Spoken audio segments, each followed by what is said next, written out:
Mesdames et messieurs, bonjour et bienvenue à bord de Je t'offre un rail, le podcast qui va vous rendre accro au train. Je suis Tolt, votre chef de bord pour cet épisode réalisé avec le soutien de SNCF Connect, l'application qui permet d'organiser, réserver et gérer vos trajets de tous les jours comme des grands jours tout en limitant votre empreinte carbone. Pour la tranquillité et le respect de tous, nous vous invitons à utiliser des écouteurs pour profiter de ce podcast. Toute l'équipe au rail se joint à moi pour vous souhaiter un bon voyage, attention au départ et à la fermeture automatique des portes. Salut Louane. Salut Benjamin. Comment ça va? Ça va, écoute, j'ai l'impression de prendre un test là. T'inquiète, c'est pas du tout un entretien. Déjà, un grand merci d'être là. Merci d'inviter. Mais avant que tu nous racontes un peu ton voyage, que tu nous parles de ton addiction au train, je voulais dire un grand merci au Technicentre Sud-Est européen qui nous permet d'être dans ce train un peu mythique. Est-ce que tu sais pourquoi il est mythique? Tu me l'as dit sur le chemin, donc je le sais. C'est le train qui a passé le record de vitesse de 300 km/h, c'est ça, 300? C'était 300, c'était plus que 300. 321, non? Ouais, j'ai plus le chiffre exact Il en est tête. fort, il est Je me demande beau. si c'est pas 380. Il est très très fort. Il est Ouais. très très fort. Donc c'est la rame 16. Voilà, donc on est dans un train mythique, le symbole est beau. Voilà. Mais on n'est pas là pour parler que de ce train. On est là pour parler de toi avant tout. Enfin de toi et de tes voyages. Et avant d'attaquer un peu là-dessus, j'aimerais préciser aussi aux gens que en fait, non seulement là tu es invité pour cet épisode, mais sur de prochains épisodes, tu vas être animatrice. C'est vrai, c'est moi qui serai à ta place et je vais Exactement. poser des petites questions. Exactement. T'as hâte? Ouais, j'ai hâte de connaître les histoires, il y a des trucs cool qui arrivent, donc c'est cool. Exactement. Puis en vrai, c'est assez marrant de confronter ses propres histoires de train, quand on a beaucoup pris le train, à celles Ouais. des autres. Et en fait, parfois tu te dis, putain, mais en fait, il me reste tellement de trucs cool à faire. C'est assez cool. Puis voir si t'es un peu plus un galérien que quelqu'un d'autre ou pas. Ouais. Qui est Ça- le plus ça, moi, galérien de ces voyageurs en Vu que train? je connais tes voyages, je pense que tu es un peu plus galérienne que moi. Sans doute, sans doute. Pourtant, je suis pas mauvais. Hein, écoute, je te propose qu'on attaque. Est-ce que tu pourrais te présenter et nous dire depuis combien de temps tu n'as pas pris le train? Bah écoute, je suis venue en train déjà, mais sinon mon dernier grand voyage en train c'était il y a 3 semaines. Je suis revenue du Maroc en train et je suis allée au Maroc en train. Et moi je m'appelle Louane, je suis youtubeuse, je fais des voyages en train, des blagues, des livres, des chansons, des peintures, tout un tas de trucs. Tu es multicasquette. Moi je suis multicasquette, je m'amuse. Mais voilà, globalement ouais, je suis youtubeuse et je fais beaucoup de podcasts cette année. Donc un de plus Voilà. sur le train, j'adore. Voilà ma vie. Excellent. Et ça va, du coup, ça te manque pas trop le train, là, 3 semaines, ça va, tu C'est tiens dur, la route? là, il faut tenir quoi. Ouais. Mais ça va, heureusement que je suis venue jusqu'ici, t'imagines. Bah ouais, Le RER, tu heureusement. vois, ça comble un peu quand on peut pas trop partir loin. C'est ça, ouais, C'est ça t'évite de trop transpirer, d'être trop mal, quoi. Ouais. Bon, bah excellent. Et alors, est-ce que tu peux nous parler un peu justement de cette addiction au train? Parce que là, je pense qu'on peut parler d'addiction, vu que tu le prends quand même Ouais. pas mal. Est-ce que tu peux nous en dire un peu plus? Depuis combien de temps tu es addict? Comment ça a démarré? Tout ça, quoi. Alors je suis addict. Non, moi j'ai commencé à prendre le train assez jeune parce que mes grands-parents ils habitaient loin. Donc du coup, dès mes 10-11 ans, je traversais déjà toute la France toute seule. C'est quoi, loin? C'était 500 km à peu près et moi j'habitais dans un endroit paumé donc il fallait prendre genre 5-6 heures de train quoi. Ok. J'avais trop peur, ma mère elle me disait tout le temps attention à Marseille, c'est difficile, Valence, attention la gare. Enfin il y avait vraiment des gares un peu stratégiques en France où j'avais peur d'y aller. Au final ça va mieux. Donc voilà, après j'ai commencé à être interne au lycée, donc pareil j'avais genre 2 heures de train, voire 4 heures de train par semaine. Et ensuite j'ai commencé à voyager en train plus que pour un truc un peu précis. Et là, grand kiff quoi, des heures et des heures de train et ça continue quoi. Donc ouais, je suis addict depuis longtemps je pense. Et ça fait 3-4 ans que je voyage en train vraiment. Ça veut dire que c'est des longs voyages, quoi. Au début c'était des voyages assez classiques en France et en périphérie tu vois. Et au final je me suis dit tiens c'est marrant, je peux aller partout en train en fait. Et en plus j'ai plus envie de prendre l'avion donc c'était un peu compliqué parce que moi j'adore le voyage. Et je fais beaucoup de contenu sur mes réseaux sur du voyage, donc j'avais le seum quoi. Donc, Ouais. comment on va faire? Alors, aujourd'hui, tu es venu nous parler d'un voyage en particulier. Parce que, évidemment, j'imagine que le choix n'a pas été facile, parce que tu as fait plein de choses. Ah bah, j'ai roulé ma bosse. Voilà, tu as roulé ta bosse. Mais est-ce que tu peux nous en dire un peu plus sur ce voyage? Est-ce que tu peux nous dire quelle était la destination, quelles étaient les différentes étapes, combien de temps ça a pris, combien ça a coûté, enfin voilà, un peu tous ces aspects pratiques, on va dire. Je viens de parler de mon plus long voyage en train à date, mais qui va être bientôt surpassé, je n'en dis pas plus. Je suis allée jusqu'en Norvège en train et je suis allée tout au nord de la Norvège, à Tromsø, donc vraiment dans le cercle polaire. Je suis au pôle Nord, je sais, on dirait pas. Je tac dans une île, on sait pas trop où en fait. Et malgré cette plage paradisiaque, il fait 10 degrés. Et je suis revenue à Paris en train. Donc moi je vais te parler de Tromsø Paris là. ce voyage, je l'ai fait parce que je suis partie en Norvège avec un copain l'été dernier. On a fait le tour de la Norvège en train, c'était trop chouette. Et après, on devait rejoindre d'autres amis qui s'appellent Swan et Mathéo, qui sont aussi sur les réseaux, qui avaient fait Paris-Copenhague en vélo. Et nous, on a fait le tour de la Norvège en train. Et du coup, on s'est dit, on va se rejoindre et on va leur faire une surprise en les rejoignant à Copenhague. Ah, vous les aviez pas prévenus? On les avait pas prévenus. Ah, c'est beau. Donc c'était une galère parce qu'ils avancent à vélo. Vélo, ça va doucement. Ouais. Et du coup, on sait pas trop quand ils arrivent, s'ils sont fatigués, s'ils prennent des jours de pause et tout. Donc c'était une galère pour les retrouver. Mathéo était dans la combine, mais Swan n'était absolument pas au courant. Et nous, du coup, on était dans le cercle polaire, donc il fallait prévoir aussi quelques jours de voyage pour arriver. Donc c'était tout un délire pour se synchroniser. Il y a trop de vent. Aujourd'hui, c'était notre dernier jour en tente. Cette aventure touche bientôt à sa fin. Mais en vrai, on part dans une autre aventure parce qu'on a deux de nos meilleurs copains qui ont aussi fait une aventure incroyable. C'est Swan et Mathéo que vous connaissez sans doute, qui ont fait Paris-Copenhague à vélo. Swan ne le sait pas, mais on va la rejoindre à Copenhague. Donc là, on est à 2400 km de Copenhague. C'est parti quoi, on a des trains à prendre. Tromsø-Paris, ça nous a pris, sans compter les pauses, parce qu'on a fait 4 jours de pause à Copenhague, un jour de pause à Stockholm et un jour de pause à Strasbourg. Sans compter les pauses, ça nous a pris bien 3 ou 4 jours entiers dans le train. Mais c'était un voyage exceptionnel. Ouais. T'as adoré? J'ai adoré, j'ai repris le train. Je l'avais déjà pris il y a quelques années avec une copine pour aller en Laponie. Le train qui fait Stockholm-Narvik, donc qui fait Suède, sud de la Suède et nord de la Norvège, qui est incroyable. C'est le plus beau train que j'ai jamais pris. J'adore. C'est un train de nuit qui dure 18 ou 19 heures. Et c'est le grand kiff quoi. C'est celui qui passe par Abisko, Kiruna et tout. C'est ça, ouais. Je l'ai pris aussi, mais il y a un petit moment. Pour aller justement à Abisko voir les aurores boréales. Cool. Quelles étaient les différentes étapes? T'as fait Tromsø, Narvik. À partir de Narvik, donc qui est pas le nord-nord de la Norvège, mais tu vois, genre les 3/4 de la Norvège, il n'y a plus de train, parce qu'il n'y a que des îles, puis j'imagine que ça gèle l'hiver, c'est vraiment le cercle polaire quoi. Du coup on a pris un bus, donc Tromsø-Narvik, Narvik-Stockholm, donc 19 heures de train comme ça, dans le coco, genre, c'était hyper pratique et cool. Et ensuite, de Stockholm, franchement, tu peux aller un peu partout. Stockholm-Copenhague, c'est 5 heures. Copenhague, Munich, un truc paumé en Allemagne, et puis Strasbourg, et puis voilà. Vous n'avez pas fait la route classique? Alors je crois qu'il y a 2 routes un peu. Les plus rapides, c'est genre Stuttgart et Je crois qu'on est Karlsruhe, là, ou un truc comme ça. Sans doute, sans doute. Tu sais, on ne sait plus. En Allemagne, il y a tellement d'arrêts stratégiques qui t'emmènent partout qu'on ne sait plus par où on passe. En tout cas, l'Allemagne a l'air de t'avoir beaucoup marqué. Moi, j'aime pas trop l'Allemagne parce que c'est une galère en train, en fait, l'Allemagne. Ah ouais. Pourtant, ils sont hyper chauds sur les billets et tout, mais je trouve que c'est pas compréhensible dans les gares, c'est un peu une galère. Ah ouais? Ouais. Ok, ça c'est Je trouve que c'est intéressant. le pays européen qui est un peu galère. Bon, après, tu t'en sors. Hein, voilà. Oui. Mais tu vois, rien que pour demander, c'est compliqué parce que l'allemand, il n'y a pas grand monde qui le gère. Et puis ouais, je trouve que c'est pas bien indiqué. C'est pas écrit en anglais, par exemple, dans les gares. Je sais pas. L'Allemagne. Et il y a pas mal de retard, je crois. Il y en a plus qu'en France. Je sais pas, peut-être. Ouais. J'ai pas fait gaffe. Tu sais, moi, je fais plus gaffe aux retards parce qu'avec si on s'arrête sur les retards, on se fait. Faut les accepter en fait. Oui, voilà. C'est comme quand il pleut en fait. Tu peux rien. Oui. Prends, Ouais. accepte. Ouais.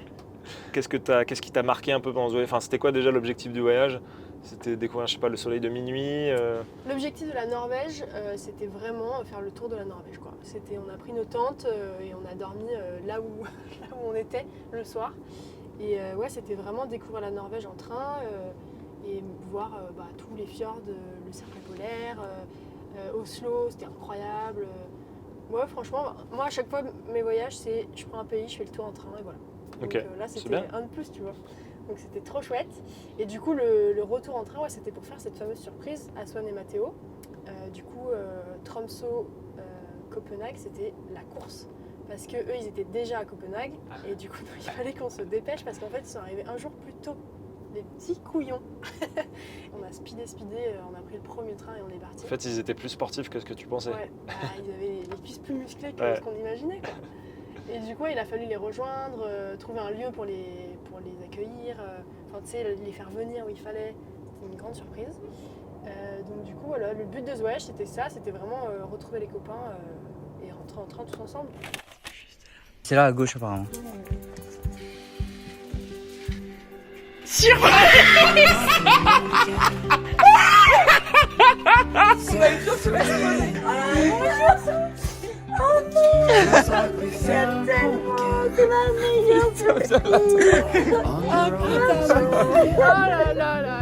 Mais qu'est-ce que vous faites là?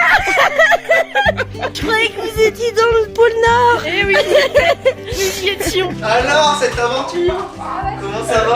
Ah bah là, je m'y attendais pas du tout. Hein. Mais ça fait combien de temps que vous êtes ici? Bon, ça fait... J'essaye bien de te faire décoller depuis cet après-midi, hein, mais... Moi, je fais ça. Est-ce que tu saurais nous donner un ordre d'idée de budget pour ce voyage? Ouais, et ben justement, j'ai fait une vidéo sur mon Insta qui résume toutes les étapes et tous les prix. Alors, il me semble qu'à la fin, j'étais arrivée à 260 € pour faire Tromsø-Paris. C'était sans passe interrail? Je crois qu'on avait un pass interrail de 7 jours, il me semble, pour ce voyage. Et du coup, ça nous avait coûté... Pour moi, c'était 250 et mon pote, il avait plus de 26, donc quelque chose comme 300. Ok. Et là, on avait pris 3 jours de voyage, il me semble, ou 2 peut-être, parce qu'il y en avait un où on rentrait en France. Donc, ouais, 2 jours de voyage interrail, je crois que c'est 144 €, il me semble, c'est les premiers prix. Le train de nuit, elle a payé 20 € en plus pour la réservation de couchette. Donc bon, ça va quoi. Moi, ce que j'avais fait sur mon Insta, c'est que j'avais pas compté le pass interrail justement. J'avais dit, vous pouvez prendre le pass interrail et voilà comment ça m'a coûté moi. Mais j'avais cherché justement les prix des billets sans pass interrail et c'était autour de 260 €. Ah oui, donc ça va. Ouais. C'est pas... Ouais, ça va. Et j'avais comparé avec l'avion et l'avion c'était plus cher. C'était Ok. 280. Ok. Donc tu vois. Voilà, ça c'est j'étais bon à bien savoir. retombée sur mes pattes. C'est bon à Ouais, savoir. et c'était pour août en plus, donc Mm. c'est des vacances, c'est pas un truc hors saison et tout. Pourquoi tu avais choisi de faire ce voyage en train? Bah parce que comme je t'ai dit, moi j'ai pas trop envie de prendre l'avion et en gros ma philosophie c'est pas ne plus jamais prendre l'avion et rester en Europe pour toujours. C'est plus déjà faire très attention et vraiment choisir mes trajets en fonction de combien de temps je reste sur place, de est-ce que c'est important, enfin tout ça quoi. Mais surtout moi ma philosophie c'est s'il y a une autre alternative que l'avion, je la prends. Enfin en fait tout ce qui est accessible en train, moi je préfère prendre le train quoi. Donc voilà. Ok. C'est pour ça que je suis allée en Norvège en train. Et en fait c'est vraiment facile de voyager en train en Europe. Donc déjà, l'Europe, c'est validé, quoi, tu vois. Ouais. Tu prends le train, quoi qu'il arrive. On va dire, même si c'est déjà un peu ancré en toi, c'est la dimension écologique ou tu ne verrais pas prendre l'avion parce que c'est moins cool? Ouais, c'est moins cool, je trouve. Ouais. Bah, évidemment, il y a la dimension écologique qui a motivé tout ça, mais en fait, moi, j'adore prendre le train. Je trouve ça trop kiffant déjà les trains couchettes, j'adore, c'est mon... Ça c'est le feu. C'est mon voyage de rêve. Donc déjà, dès qu'il y en a un, je peux le prendre, c'est trop cool. Et surtout, moi, j'adore m'arrêter dans plein de villes. Mm. Tu vois, pour ce voyage-là, on a fait Narvik. Bon, c'était un peu un bled paumé, mais c'est marrant de voir ça. On a fait Stockholm, trop stylé. Copenhague, trop bien. Strasbourg, trop bien. Les bleds en Allemagne, c'est marrant en fait. Moi, je trouve ça trop marrant de m'arrêter dans des endroits perdus. Moi, j'adore le train, quoi. J'aime bien. Je fais mon carnet, je prends des photos et je kiffe. Ouais. Puis ça te fait des histoires à raconter sur Oui, de Instagram et tout, donc c'est Ouais. pas plus mal. Ouais, puis le challenge du voyage, je trouve ça incroyable. Mm. Pour moi, le train, c'est vraiment le voyage, tu vois. Prendre l'avion, je trouve ça, c'est une corvée en fait. C'est pas. C'est pas kiffant. Ouais, c'est pas Ça kiffant, fait rien de c'est kiffant. chiant, faut arriver à l'avance, faut avoir un billet et tout, le train, t'es là, genre, Ouais. où vais-je? J'adore. Donc en fait, si je résume, au début, on va dire, avant que tu deviennes un peu mordu de train, c'était presque un peu plus motivé par la dimension écologique, etc. Puis en fait, tu t'es rendu compte que c'était plutôt mieux, quoi. Ouais, moi j'ai toujours aimé le train, donc c'est vrai que quand j'allais à l'internat, au lycée et tout, mon kiff c'était le vendredi soir ou le lundi matin me poser dans le train, tu vois. Ouais. Donc déjà, ça c'est un indicateur, je me suis dit c'est cool quand même. Mm. Et après, oui, il y a toute cette dimension écologique qui est arrivée et je me suis dit, bon bah, je kiffe le train, je vais voyager en train, quoi. Est-ce que tu peux nous raconter une anecdote qui t'a marqué en positif et une anecdote qui t'a marqué en négatif? Mon anecdote positive, déjà c'est trop bien le train. Je pense que c'est justement ce fameux train Narvik-Stockholm. Et il y a quelques années, j'avais fait Abisko-Stockholm dans le même train. Ce train, c'est la folie. Je pense que c'est le meilleur train que j'ai jamais pris. J'ai fait en plusieurs couchettes différentes. La première, c'était couchette de 2 et la deuxième fois, c'était couchette de 6. Et à chaque fois, c'était trop bien. T'es en Laponie et tu te réveilles dans la ville ou l'inverse. Et je trouve ça incroyable. L'ambiance, elle est trop bien. Il y a un petit bar dans le train, ce qui est rare parce qu'en fait, moi, c'est le premier train de nuit que j'ai pris, celui-là, en Suède. Et il y avait un bar. Et du coup, je me suis dit, bon, bah, dans tous les trains de nuit, il y a un bar. Et ce n'est pas vrai. Après, je suis allée en Sicile en train. Je suis allée. Qu'est-ce que j'ai pris comme train de nuit? J'ai pris plusieurs autres trains de nuit en Europe. Et à chaque fois, il n'y avait pas de bar. Et je rentrais, j'étais démunie. Je me disais, mais comment ça, pas de bar? Comment je fais? Mais comment je fais? Et du coup, ouais, ce train-là particulièrement, c'est trop cool parce que du coup, je sais pas, tu bois une petite bière en regardant la Laponie, quoi. Je trouve ça incroyable. Plutôt sympa. Ouais, de ouf. Et puis l'été, il y a le soleil de minuit, donc du coup, ça se couche jamais, donc tu peux regarder le ciel toute la nuit. Ouais, vraiment, ce train-là, il est ouf. Et le truc négatif, ben, je pense que c'est toutes les galères un peu qui viennent avec le voyage en train, surtout les longs voyages où je te disais, il y a des arrêts un peu dans des bled, paumé, t'arrives à 23h à Stuttgart, tu sais, c'est un peu une galère. Mais pour autant, ça devient un peu un truc positif parce que je trouve que c'est vraiment l'aventure. C'est marrant. Moi, ce que j'aime bien, c'est que dans mes pires galères, il y a toujours un peu des abonnés en Europe. Du coup, je fais toujours des appels sur Instagram en disant qui est là dans ce bled, là maintenant, est-ce qu'il y a quelqu'un? Et dans les galères que j'ai, il y a toujours quelqu'un qui m'attend sur le quai. Genre. Ah ouais. Il y a toujours un ou une abonnée qui se ramène et qui dit moi j'habite là, donc vous avez qu'à venir squatter à la Mèze. Donc parfois j'arrive, il est minuit dans un pays que je connais pas, dans un endroit que je connais pas. Je pue, c'est une galère et au final je vais chez quelqu'un et c'est trop drôle. Du coup le négatif est pas mal positif je trouve dans le voyage en train parce que c'est toujours un peu une anecdote cool. Ouais.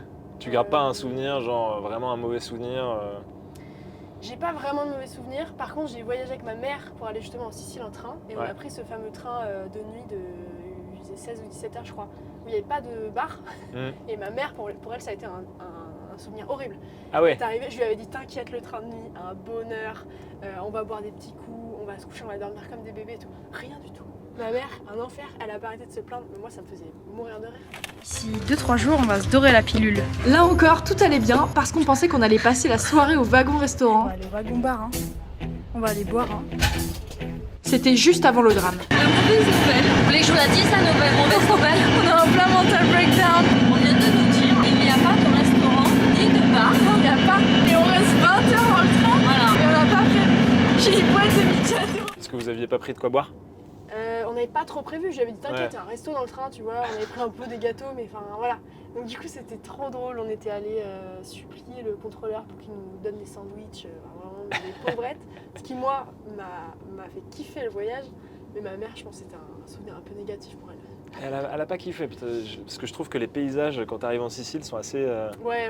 assez ouf. Ah ouais, moi j'ai adoré, et puis le train qui monte sur le bateau là, Bah, tu ça, l'as fait il y a c'est- pas longtemps. ouais. C'est incroyable, j'ai C'est halluciné. super original. Putain, tu sors pas du train pendant 15 heures et tu sors du train, t'es sur un bateau, ça n'a aucun sens. Ouais, c'est ça. Puis moi j'ai jamais eu une mauvaise expérience avec les punaises de lit ou les voisins de lit pas ouf et tout par exemple. Mais ça, les punaises de lit, c'est pas un peu une légende Je sais pas. J'ai l'impression que c'est un peu une légende urbaine. Je sais pas, mais parle-en à ma mère qui s'est enveloppée dans son drap, mais vraiment rien ne touchait.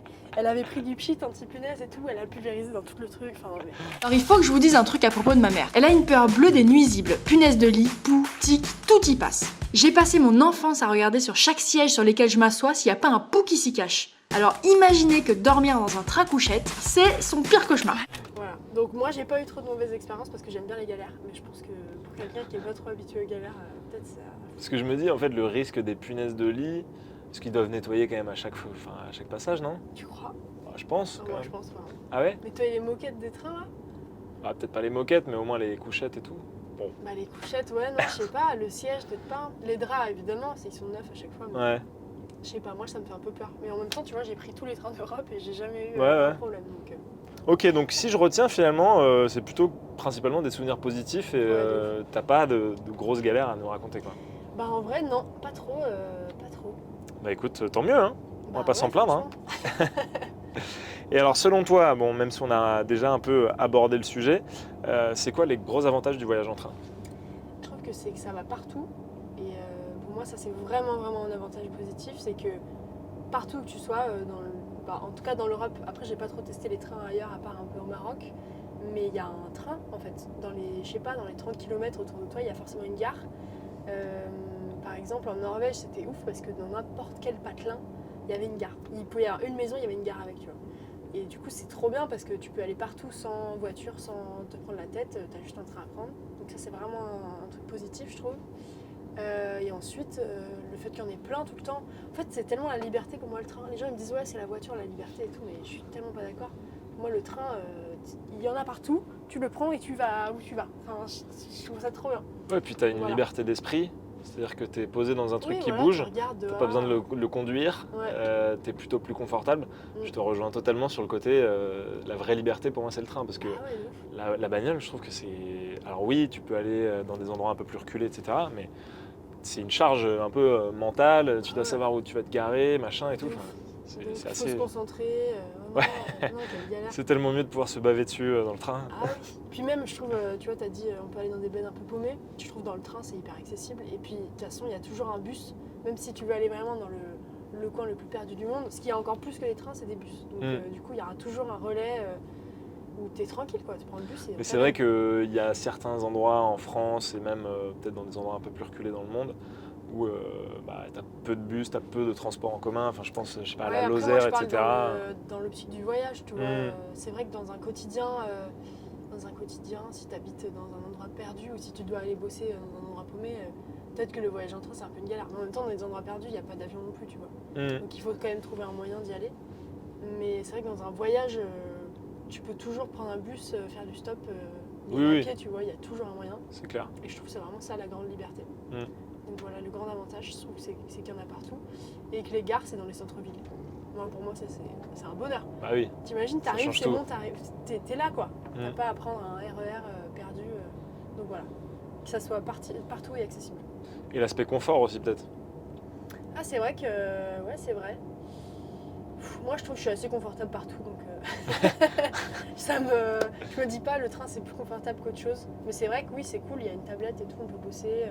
Ouais, c'est vrai que le confort c'est cool aussi. Ouais, par rapport à l'avion, je trouve. Oui, moi je compare pas à l'avion. Ça, ouais, en fait, tu l'as éliminé de ton truc. Ouais, quoi. l'avion c'est vraiment une galère. Ouais. Est-ce que tu as d'autres voyages bas carbone prévus prochainement? Si c'est pas un secret, peut-être que tu peux nous en dévoiler un peu? Ouais, j'en ai 2 gros là cette année. Je pars en août, je pars en Estonie en train. Ouais. Pour un truc complètement absurde, c'est-à-dire que j'ai une copine qui m'a dit viens, on va voir The Weeknd en concert. J'ai dit trop bien. Viens, on y va dans la ville la plus perdue de sa tournée, quoi. Et en fait, c'était en Estonie. Du coup, c'est quelle ville du coup? C'est Tallinn, c'est la capitale quand même. Ouais, c'est pas paumé, mais bon, par rapport à nous, l'Estonie, du coup, on va aller en Estonie en train. Mais vraiment pour l'absurdité de la situation, moi, The Weeknd, je suis pas fan. Hein. Enfin, je connais un peu ses grands titres, mais voilà. Donc voilà, aller voir The Weeknd en Estonie. En fait, tu cherches n'importe quel prétexte pour prendre le train, toi. Oui, moi je suis trop contente d'aller n'importe où. S'il y a quelqu'un qui me dit on va là, je dis bien sûr on va en train. Et même avec ma famille, je voyage toujours en train maintenant. Avec ma mère et ma grand-mère, qui a 84 ans quand même. Quand même. Comme quoi c'est possible. Je ne fais que voyager en train. J'adore. Là, elle m'a dit j'aimerais bien aller en Croatie. Je lui ai dit on y va en train. Parfait. Donc c'est trop cool. Et sinon, je vais en Grèce en train aussi là. Ok. Je vais faire 2 mois de grand voyage en passant par tous les Balkans et tout. Voilà. C'est quoi la route pour la Grèce? J'ai rien prévu, moi je prévois rien. Tu sais. Je pense qu'on va aller jusqu'à Vienne en train de nuit et après redescendre par la Croatie, l'Albanie, le Monténégro. Ok. Et après c'est la Grèce. Je fais un peu ça moi aussi cet été, mais je m'arrête à l'Albanie. Oh, trop chouette. Mais en revanche, nous on prend le Paris-Zurich, Zurich-Zagreb. Oh, facile. Ouais. Ah ouais. Il est pas mal celui-là. Ok, peut-être je vais Je l'ai faire déjà ça. testé, il est vraiment pas mal. Ok. Et Zurich, je sais pas si tu as eu l'occasion d'y aller, c'est pas un truc auquel on pense. Et en vrai, c'est loin d'être inintéressant. Ouais. Bah, déjà, le centre-ville est assez joli, tu as quand même des bâtiments un peu traditionnels, etc. Ouais. Tu as le lac, tu as des rivières. En fait, du coup, l'été, c'est rempli de piscines un peu naturelles. Ok. Et donc, tu peux aller te faire kiffer, aller à la piscine, il y a Tu des me vends trucs. bien Zurich, là. Ouais, non, franchement, c'était une belle surprise. Ah ouais, c'est cool ça. Tu vois, par exemple, par rapport à Genève, pour moi, Ouais. il n'y a pas photo. J'ai largement préféré Zurich. Ok. Genève, je trouve que c'est une ville qui n'a pas trop d'âme, qui est un peu un truc show-off et Oui, tout. faut être un peu riche quoi. Voilà.